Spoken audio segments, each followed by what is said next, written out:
Modern F1 cars rely on more than just internal combustion to reach their maximum power output. The V6 turbocharged hybrid engines generate an extra 160 horsepower via the Energy Recovery System, or ERS. The power for this electric motor is recovered from energy that otherwise would have been wasted.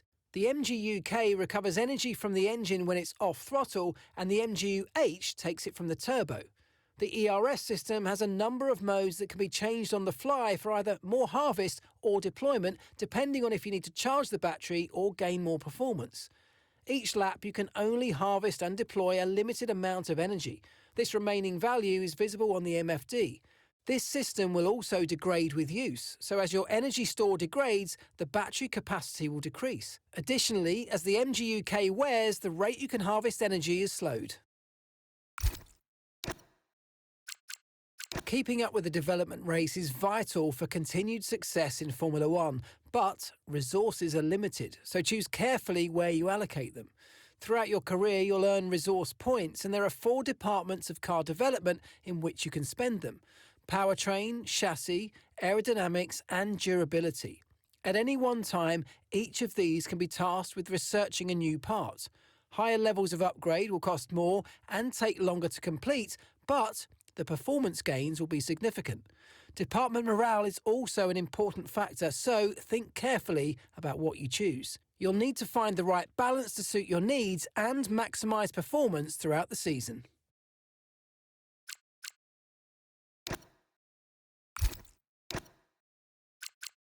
Over the course of a Formula One season, your available power unit components can be managed on the component management screen, and this is also where you can manage your gearbox.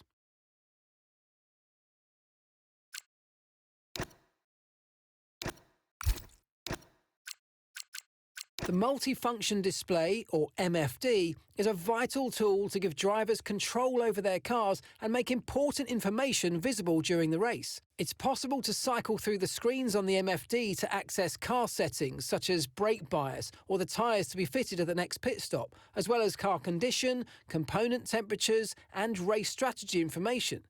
When speaking to me through the radio, the MFD is also the place where you'll be able to view and select your available commands, and I'll tell you to take a look at it from time to time.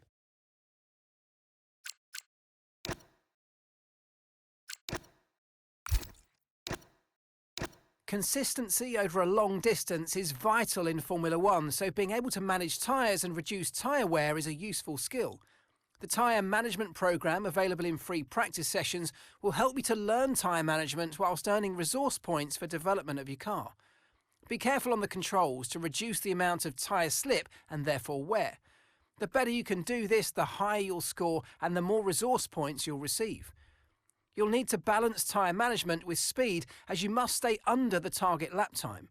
When the on-screen dot moves towards the red zone, that means you're wearing your tyres more than expected at this part of the lap.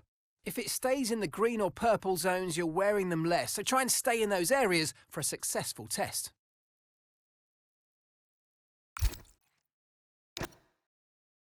The safety car might be deployed if there's an incident or the conditions are too dangerous to drive in. Once the safety car's out on track, there's no overtaking permitted, and you must keep your lap time above a minimum in order to safely form a queue behind it. You can judge your pace using the delta element of the on-screen display. Ensure you drive slowly enough to keep it positive. Once the queue's formed, the safety car will re-enter the pits. Remember, there's no overtaking until the green flag's at the safety car line. If the incident's less severe, the virtual safety car might be deployed. It's not necessary to form a queue under the VSC, but just stay above the delta time displayed on your dash and obey yellow flag rules until the virtual safety car period comes to an end.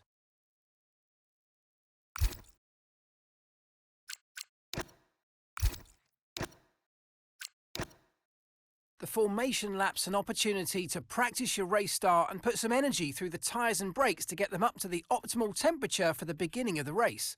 When the light goes green, pull away from the grid and stay in position, making sure to keep your car in good condition as you drive a lap at a steady but consistent pace in order to prepare for the start of the Grand Prix. As you return back to the grid, having completed the formation lap, you must park your car within the correct grid slot. Once you're happy with your car's position, bring the car to a standstill in readiness for that all-important race start.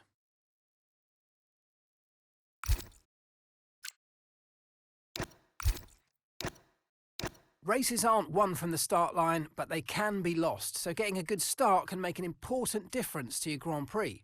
As the lights come on, engage the clutch by holding the gear up button, then feed in the throttle to build the revs. When the lights go out, release the clutch and it's away we go. Be careful not to release the clutch too early or you may end up jumping the start. If your RPM's too low, when you drop the clutch, your car might go into anti-stall. Don't panic if this happens, just keep a cool head, clutch in, build the RPM again and then release the clutch, just like the start procedure, to get underway again. Managing your turn into the pit box is essential in helping you and your pit crew achieve the fastest pit stop time possible.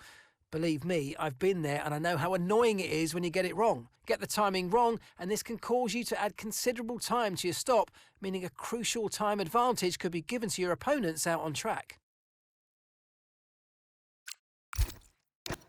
The drag reduction system, or DRS, opens a flap on the rear wing to reduce drag and improve the straight line speed of the car. Drivers are able to use this system in specific DRS zones as long as the circuit's dry. There are no additional restrictions to DRS use in practice and qualifying. However, in a race, the system can only be used when the driver's 1 second or less behind another. Watch the bar at the bottom of your multifunction display as you approach the DRS zone to see your distance to the activation point and activate it by pressing the DRS button when the prompt appears.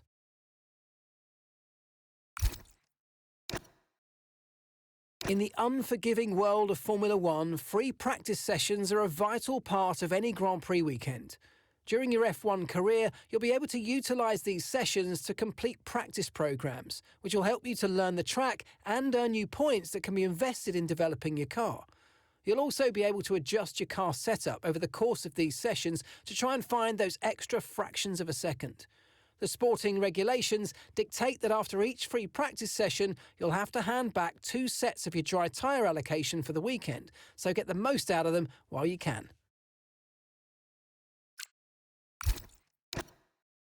The track acclimatisation programme available in free practice sessions allows you to learn the track whilst earning resource points for the development of your car. On-track markers show the key points through each corner, and the more of these you're able to consistently drive through at an appropriate speed, the higher your score and the more resource points you'll be rewarded with. Try and chain together multiple successful corners for a consistency boost to your score.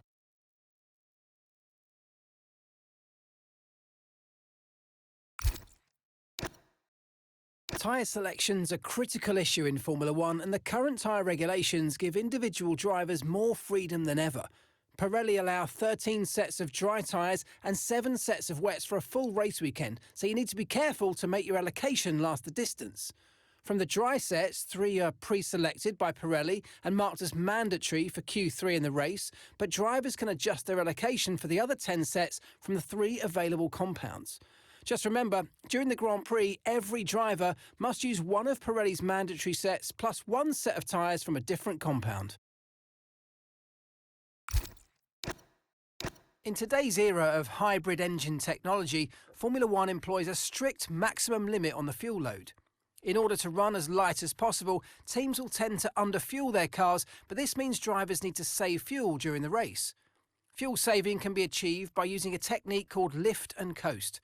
This technique involves lifting off the throttle a few metres before the normal braking zone and allowing the aerodynamic drag to begin the process of slowing the car. This reduces the amount of fuel used while keeping speed relatively high. The best place to employ lift and coast is at the end of a long straight into a heavy braking zone.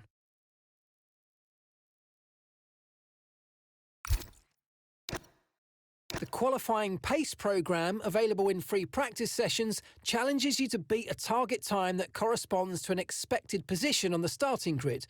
Complete a flat-out lap on the fastest tyre compound to set the best time you can, and you'll earn resource points for hitting your target.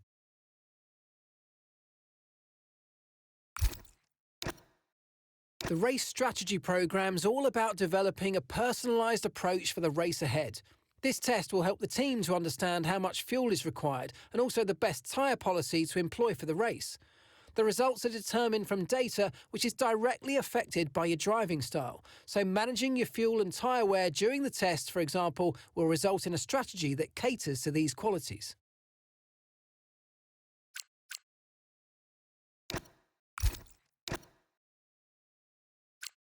Sprints are a shorter race session at around 1/3 distance of a standard feature race.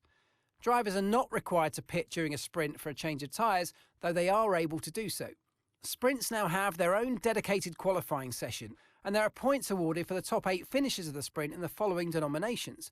First place awards 8 points, second place awards 7 points, third place awards 6 points, all the way down to 8th place with a single point.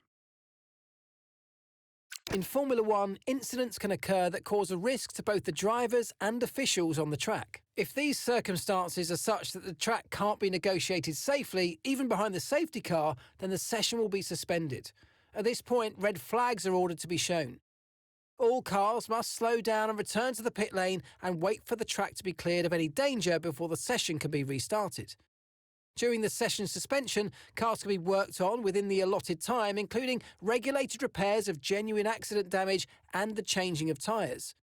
Once it's safe to resume the session, any lapped or out-of-position cars will be allowed to leave the pit lane to complete a further lap to establish the correct starting order, before all cars leave the pit lane behind the safety car to complete a further racing lap to reform the grid for the session restart.